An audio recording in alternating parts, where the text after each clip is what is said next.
Caratteristica saliente del TTI Sardegna di questa seconda edizione è stata l'essere riusciti a unificare istituzioni con gli enti. La presenza della Soger qui è sicuramente indicativa.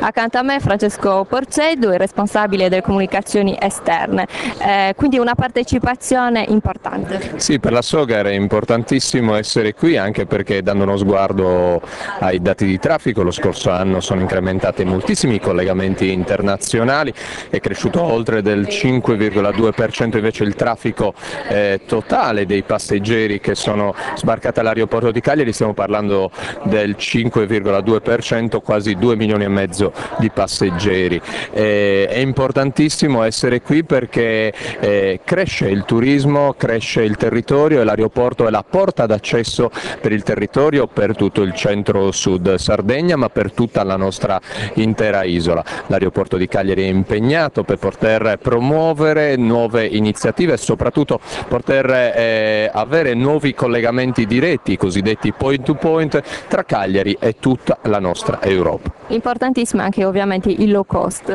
Importantissimi i low cost, importantissimo dire che anche quest'anno, e qui abbiamo un esempio di una piccola brochure che abbiamo voluto creare per l'occasione, per ricordare non solo ai partecipanti del TTI ma anche a tutti i cagliaritani che avranno modo di poterlo prendere veramente in mano e sfogliarlo, vedere tutti i collegamenti da Londra passando per le Stoccarda Monaco Colonia, ma la stessa Barcellona, Ginevra, Zurigo, Barcellona importantissima con la Brussels Airlines. Sono vari collegamenti che dicono che l'aeroporto di Cagliari, la società di gestione, il presidente Vincenzo Mareddu, il direttore generale Giorgio Russo sono veramente impegnati affinché si possano chiudere positivamente, anche con la collaborazione della regione autonoma della Sardegna, dei nuovi collegamenti che portano poi a sua volta una ricaduta all'interno del territorio e quindi dell'economia isolana. Insomma, una Sardegna sempre più appetibile. Grazie Francesco. Grazie a voi.